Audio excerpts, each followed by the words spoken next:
Autumn. Leaves fall from the trees. Death is everywhere. I'm lost. Darling, Ray's here. Hi, I'm Jayne Thorpe. I'm here for the fan carpet. We are at the premiere of Everyone's Going to Die. Let's go and talk to the stars and the directors and see what they've got to say about a fantastic film. So, what attracted you to the role, Rob? It was a lead role in a movie. What wouldn't attract me to it? No, I liked it. When I read it as well, it was so funny. I mean, I didn't realise it was going to be a black comedy. But yeah, amazing. Some of the stuff in it, you know, he's so good at writing it, it makes me look funny, and I've never been known for being funny. I'm a miserable git. There's a very deadpan thing about you I particularly like the bit where you held the T-shirt up with the cutouts of the T-shirt. Don't tell everyone. I won't tell everyone what's on there. I don't know if I'm allowed to either. Yeah, exactly. So do you think you found your niche now? I'd like to think so. I love it. I mean, I love doing this. I've done about 3 films since this, and it's all going in the right direction. I've got some great agents, and this was the start of it. So yeah, I'm really pleased that this one finally is now come back. This is what I'm most proud of, because you know it's the lead role. You know. Apparently, the start of it went way back into London Fields when you got discovered whilst you were just sitting there sunbathing. Exactly. Yeah. Exactly. Yeah. It's a bit of a turnaround for you, isn't it?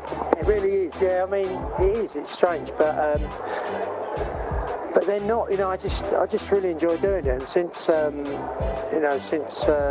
working with these, I mean, so I originally done a music video with these guys, and they were writing this. Is that with the Kaiser Chiefs? No, this was for Charlie Simpson, who's an ex-Busted guy, but he went solo, and he was a good guy. He was good talent. But Max at that shoot, I did the music video for him, and he said, we're writing a feature for later in the year. Are you interested in trying? So we did, and they liked it, and yeah, then we went from there.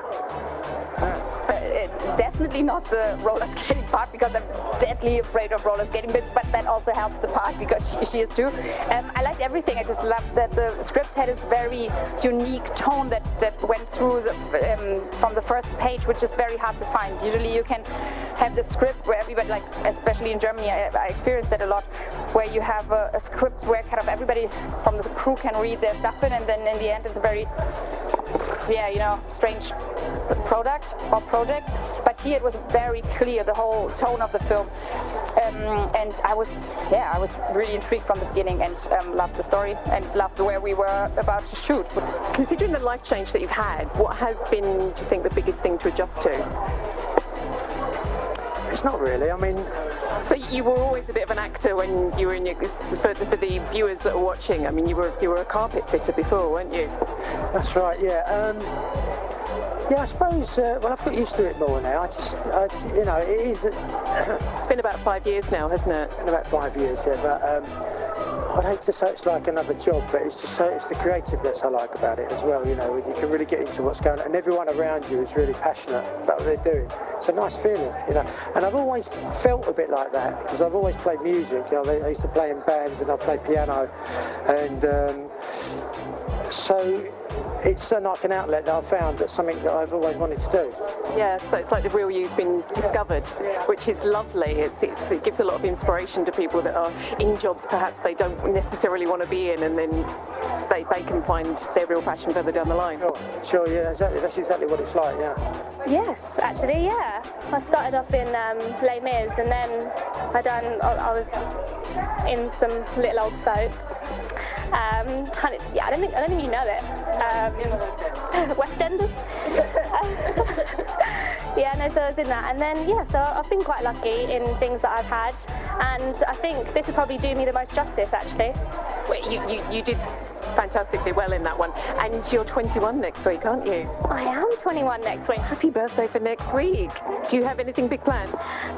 Yeah, I'm going to Mahiki actually with a few friends, but I've just spent the whole month searching for a dress.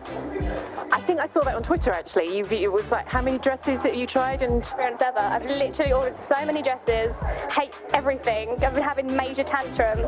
I've reverted back to being a 14-year-old, just screaming at my mum, "This is your fault!" So yeah, it's not going well. As it stands, I still have no dress, so it's going to be jeans and a t-shirt. Which you were pretty much in for most of the film actually, as a teenage witch. Yeah, not Sabrina. Or Charmed, so, yeah. Folkestone witch. So Nora, who's the lead in the film, we did a film together called La Fille Solo Velo, Go on the Bicycle, about 3 years ago, and then so we became good friends from doing the film. It was shot in Munich and Berlin and Paris, so we just had the best time. And then because we did that together, she then got offered this film, and there was a part for a trashy English girl, and she said, "I know just the person." So she said to Max and Mikey that, you know, that she knew somebody that would be up for it, and they sent me the script, and yeah, and I wanted to work with her again, and it was just worked out really nicely, and I like independent films lots. What do we enjoy about the film? Everything. I mean, the film making it was an absolute joy. We took an entire crew down to Folkestone, and we basically sort of set up camp there and had a wonderful time making a movie. The tone of the movie is very sort of light with a smile on its face, and I think that really came through from the crew up, and probably has some effect on the outcome of the entire movie. So making it was lovely. Getting it to this point where it's being released is another thing, which has been quite difficult, an arduous journey, and has really needed the generosity of strangers to a degree.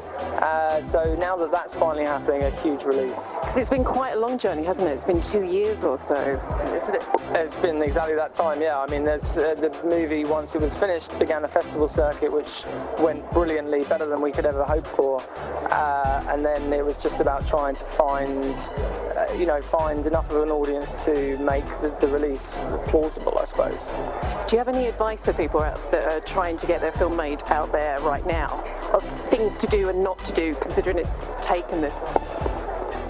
Well, yeah, endless advice, I suppose, but I think the biggest one for me is to just kind of, it sounds really simple, but just to do it, because a lot of the time I think we spent talking about doing it, and then we finally got to this point where it was like, it was never going to happen just because we wanted it to, and just, we set a date for filming, and we took everyone to this place, and even at that point the script wasn't totally finished, and in a way we had to art direct the script to fit the locations and the characters and the cast that we could get. So we made this sort of ultimatum for ourselves in terms of time, and that's really how it happened. And you got very good reception in there from the film. What did you think of everyone's reaction? It's always weird, obviously, to hear anyone say, "Oh, it's really good." Like you just don't know what to say, do you? But I was saying it's weird for me to see it, because I was 16, and I feel now that I've kind of grown up so much in the sense of my acting as well as everything else, that it was like, it's hard, but I'm never going to be happy with anything I do, to be fair. But the film was great. What attracts you to things which have got strong messages? Just think that as an actor, that they're really juicy things to do, and obviously you want to be challenged, and you want to do all those kind of, you know, snot acting kind of, because that's what drives you. And yeah, the themes in this, like how things change in a heartbeat, and what decisions you make have such a massive impact on the rest of your life. And life is like that, you know. Tonight you might meet somebody, and do you give them your phone number, or you do not give them your phone number? Or if you go out tonight afterwards and end up talking to somebody in a bar, you know, all these things, like what decisions you make can have a massive impact on the rest of your life. And I think this film touches on it, and it's like the will they, won't they, and you just want to shake both of them. It's such a, I love this film. I did as well. And your life, of course, in 6 weeks' time, you said, is changing. Not so much in a heartbeat, because it's had 9 months of preparation. What's coming up for you now? Probably nappies, baby sick, sleepless nights. No, it's going to be different, but I'm excited about it, and having twins is going to be cool because they can be friends, hopefully. But yeah, it's going to be a different challenge. So it's time out then before you go back into it? I have to be sensible, and obviously I really want to work still, because I love working, and from a financial point of view I can't afford not to work, but I do want to spend a little bit of time, obviously getting to know them and them getting to know me. But it feels such an abstract thing, because at the moment it just feels like I'm a hippo. So you look gorgeous though, you don't look like a hippo. You're very gorgeous, hippo who's glowing. About advice for people, I think yeah, I think to a certain extent, well, obviously Mikey's right. I think Michael's right. His mum will kill me if we say Mikey. Right there.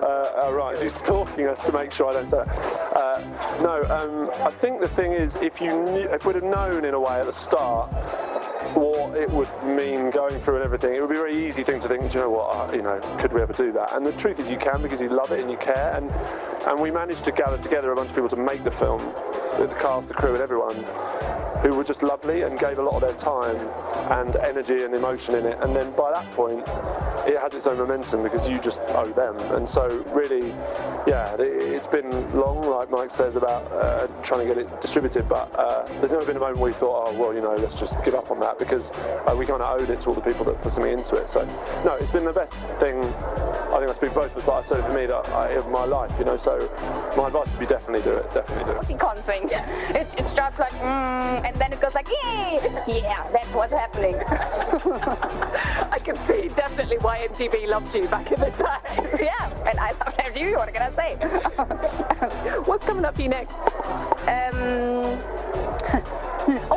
I'm doing this crime series that is pretty big in Germany, and I love it because we kind of sneaked in a funny version into a thing that's super dead serious, but like it's like CSI, not at all, but in terms of the concept that you have different people in different cities, and we are kind of the funny ones, and that's so it's sort of funny CSI. Yeah, funny, but yeah, like very sarcastic CSI, and it's good.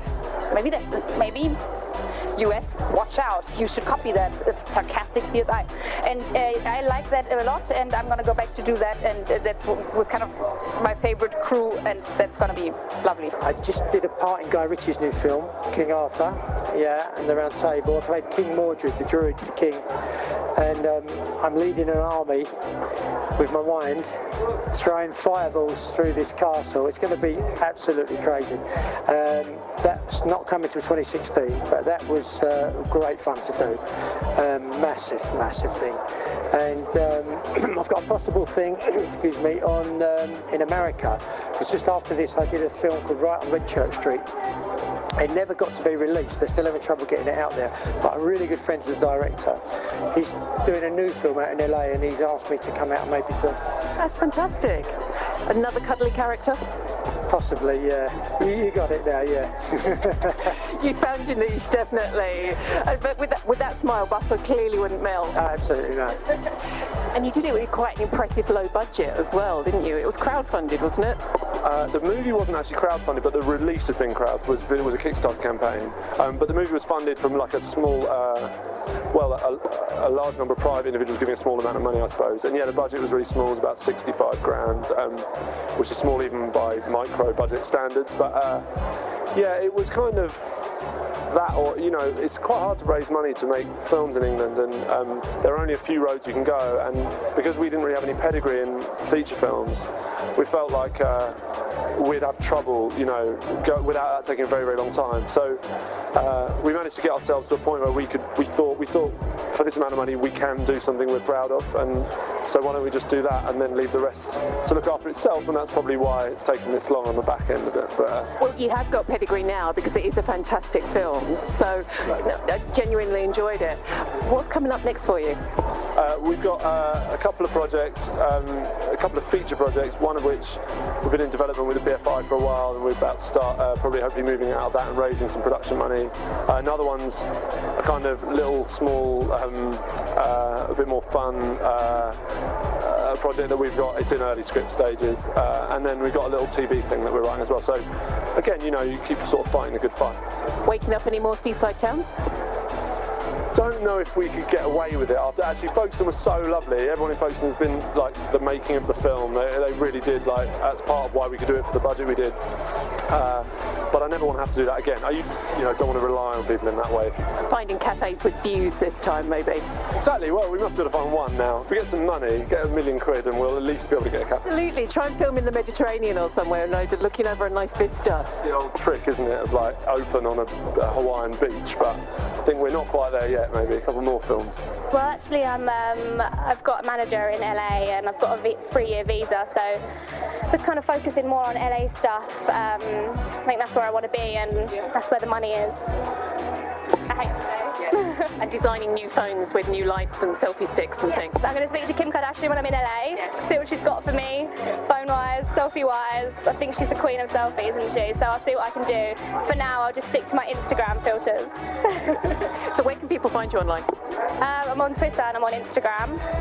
Maddie Dug Kiss Lil X. Of course, it's not me. I'm really sarcastic, really moody. So that's all from us.